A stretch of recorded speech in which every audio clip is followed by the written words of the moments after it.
Fjala sot. Disiplina.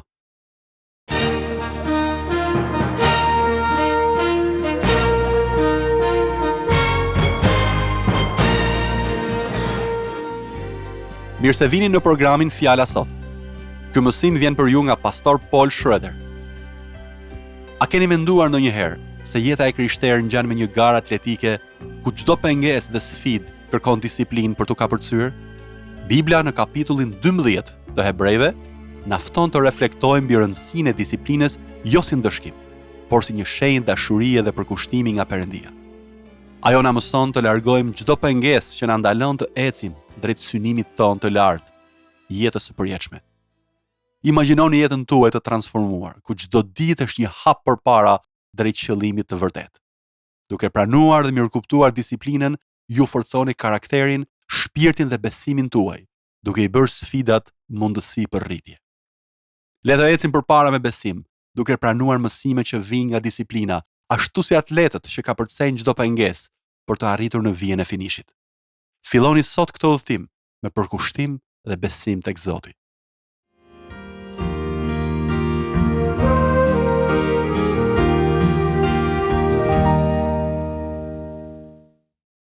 Shumë prej jush i kanë përjetuar emocionet e lojrave olimpike, si ato verore ashtu edhe ato dimrore, përmes ekranit të televizorit. Ka të tjerë që kanë patur mundësinë të jenë pranishëm në këto stadiume madhështore. Ne ishim në Greqi disa vite më parë, kur filluan punimet për ndërtimin e stadiumit të madh të lojrave olimpike në Athinë, stadium që do të mbushej plot me njerëz. Në këtë moment, dëshiroj t'ju sjell ndërmend një ilustrim të shkurtër nga letra e Hebrejve kapitulli 12. Aty thuhet se ne jemi të rrethuar nga një re, turm, e madhe dëshmitarësh, njerëzish që na vëzhgojnë. Pasi e lexon këtë, të lind një pyetje, dhe unë nuk e di përgjigjen e saj sepse nuk mendoj që Bibla ka si qëllim t'i përgjigjet kësaj pyetje në këtë kapitull. A e din njerëzit tanë të dashur që kanë vdekur para nesh, se çfarë po bëjmë ne këtu në tokë? Mendoj se kjo është thjesht një pamje që na ndihmon të kuptojmë më mirë mesazhin. Ky ilustrim që flet për besimtarët, martirët që kanë jetuar para nesh, ata që kanë shkuar në qiell para nesh, besoj se është thjesht një pamje që ne të kuptojmë ren e madhe të njerëzve, dëshmitarëve, që na inkurajojnë, që na thonë të qëndrojmë të fortë, të përpiqemi të bëjmë të mirën, ashtu si në stadiumet e mëdha të mbushura me njerëz që inkurajojnë atletët që janë në garë. Shpesh jeta e krishterë është krahasuar me një garë. Bibla na thotë që të largojmë nga jeta jonë të gjitha gjërat që na pengojnë, mëkatet që na mbajnë të lidhur, gjërat që na çojnë në drejtim gabuar dhe na nxjerrin nga pista ku vrapojmë, njësoj si pengesat në një garë. Ky është imazhi që përdor shkrimi për të na ndihmuar të kuptojmë që ne nuk jemi thjesht vizitor në tokë, që pasi kemi shëtitur sa andej këndej, në fund të ditës kthehemi në shtëpi. Përkundrazi, jeta e krishterë është një udhtim, është një shtektim, është një garë që kërkon angazhim dhe përpjekje të vazhdueshme. Prandaj në fund të çdo dite, ne duhet të reflektojmë dhe të pyesim veten: si shkoj sot?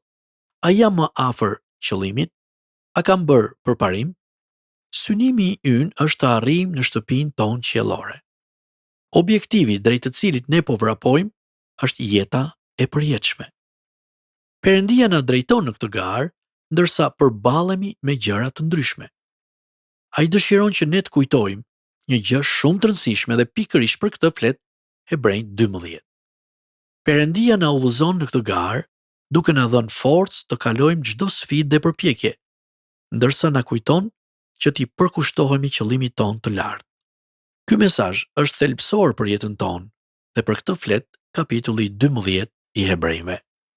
Në këtë kapitull, në 13 vargjet e para, flitet për ndreqjen, disiplinën.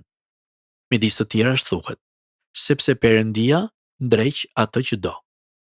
Disiplina është një temë e vështirë, por shumë e rëndësishme që duhet kuptuar drejt.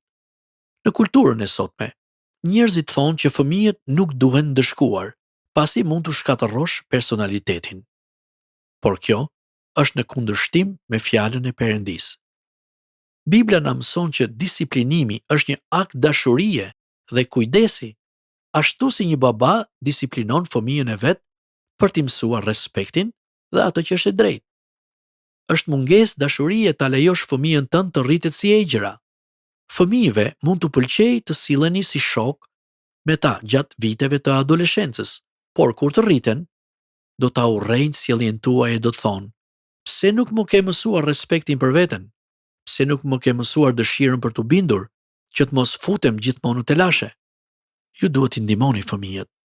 E kam thënë shumë herë se të gjithë fëmijët janë gënjeshtar. Është pjesë e natyrës tonë.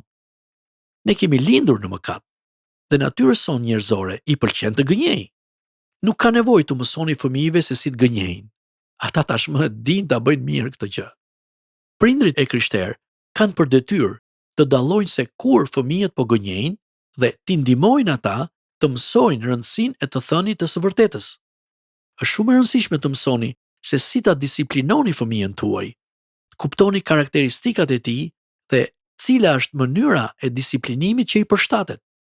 Kjo është një gjë por shumë e rëndësishme, sepse në këtë garë ne jemi të gjymtuar, jemi në barrën e mëkatit, jo vetëm në jetën tonë dhe në zemrën tonë, por kudo ku hedhim syt. Mendoni pak për tundimet e kësaj bote, për problemet, vështirësitë e shumta me të cilat të rinjt përballen sot. Duket sikur gjithçka është kundër tyre. Megjithatë, prindrit e krishterë e dinë që përmes disiplinës ata i ndihmojnë fëmijët të rriten siç duhet. Kthehemi në kapitullin 12 të Hebrejve, ku duket që shkrimtari i këtij libri ishte i rrethuar nga njerëz që po rënkonin e po ankoheshin në lidhje me disiplinën. Kjo ide më krijohet kur ai thotë: "Ju akoma nuk keni qëndruar deri në gjak." Në kapitullin 12 pra. Dhe me këtë ai është duke thënë: asnjë prej jush nuk është martirizuar, pra nuk ka rënë dëshmor ende. Ju nuk keni vdekur, jeni gjallë. Ndaj mjaft u ankuat dhe kuptoni se kjo është një shenjë e dashurisë së Perëndisë për ju. Ka njerëz që e shohin disiplinën e Perëndisë si ndëshkim. Madje Perëndia ju duket si një polic i egër që është gati t'i godas. Atyre ju duket sikur Perëndia është duke i vëzhguar gjithë kohën dhe kanë shumë frikë prej tij. Shpesh ata i drejtohen Perëndisë: "Pse po ma bën këtë?" Pra, viktimizohen dhe mendojnë se nuk e meritojnë atë që po ju ndodh. Unë shpesh u them njerëzve: mos i thoni kurrë Perëndisë t'ju jap atë që meritoni. Ai mund t'ju djeg sa hap e mbyll syt. Kjo është ajo që ne meritojmë. Mos i kërkoni kurrë Perëndisë të jetë i drejtë me ju. Nëse ai do të jetë i drejtë me ju, ju do të shkoni në ferr. Por ne kemi besim në mëshirën dhe në dashurinë e tij. Mos mendoni se Perëndia po ju ndëshkon. Tani, a mund ta ndëshkoj Perëndia dikë që e ka refuzuar fjalën e tij, faljen e tij? Sigurisht që po. A do të përballet ai person me ndëshkimin e përjetshëm? Absolutisht po. Por unë po u flas të krishterëve. Mos mendoni se Perëndia po ju ndëshkon. Perëndia ju do, dhe kur ju disiplinon, ashtu si një atë që e do fëmijën e tij. Nëse një atë njerëzor e di që duke e disiplinuar fëmijën e tij, ai po e ndihmon të rritet, të bëhet njeri i drejtë, atëherë sa më shumë na do aty ynë qiellor dhe sa më shumë e di ai se përmes disiplinës na mban në rrugën e drejtë, ai na thret të kthehemi tek ai dhe na kujton rëndësinë e vullnetit të tij. Një nga rreziqet më të mëdha, nëse dikush e ka refuzuar Perëndin shumë shpesh dhe në mënyrë të vazhdueshme, është se zemra e atij njeriu ngurtësohet. Dhe Perëndia nuk do t'ju tërheqë zvarr në qiell kundër vullnetit tuaj. Perëndia është i mëshirshëm, është i durueshëm. Ai dëshiron që ju ta doni atë dhe ta ndiqni me vullnetin tuaj të lirë. Perëndia na do dhe Bibla thotë: Perëndia ndreq atë që do dhe fshikullon çdo bir që i pëlqen. Perëndia na disiplinon sepse ai na do. Më lejoni t'ju them diçka. Unë mendoj se shumë e rëndësishme të ecim përpara, në rast se e njohim dashurinë dhe mëshirën e Perëndisë. Është e rëndësishme që të lëvizim dhe të bëjmë diçka që na nxjerr nga zona e rehatisë, e komoditetit, e pastaj të shohim mrekullinë e Perëndisë në jetën tonë. Duhet i besojmë Perëndisë. Për shembull, marri Mojsiun, kujtoj Mojsiun, kur izraelitët ishin duke qëndruar përballë detit të Kuq. Ata sapo ishin larguar nga Egjipti dhe ishin në mes të shkretëtirës në rrugën drejt tokës premtuar. Faraoni ndërroi mendje dhe dërgoi qerrët e tij për t'i kthyer izraelitët përsëri në Egjipt. Ata ishin në brigjet e detit të Kuq, kur pan rehen e pluhurit të ngritur nga rrotat e qerrave që po i ndiqnin pas. Dhe Perëndia i tha Mojsiut: "U thuaj njerëzve të ecin përpara, sikur ata të mos i besonin Perëndis dhe të mos vazhdonin rrugën, do të mbeteshin në vend numëro dhe do të ishin përsëri sklever në Egjipt." Por Perëndia u tha njerëzve: "Ecni përpara." Dhe kështu ata vazhduan rrugën. Ujërat e detit Kuq u ndan dhe ata ecën në tokë të thatë. Prandaj unë dua t'ju them sot: besoni tek Perëndia. Ecni përpara me besim, sepse ai është i gatshëm t'ju udhëheq përmes çdo sfide dhe t'ju çojë drejt jetës së përjetshme.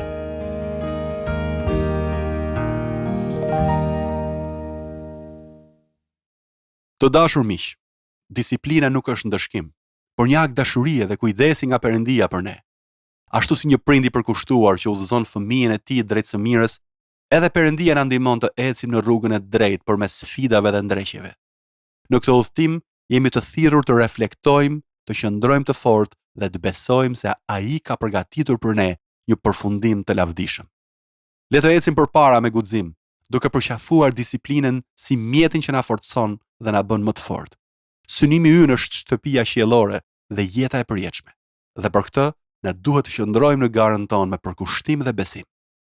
Kujtoni gjithmonë, Perëndia na do, na udhëheq dhe është gjithmonë pranë nesh. Ecni përpara me guxim dhe besim.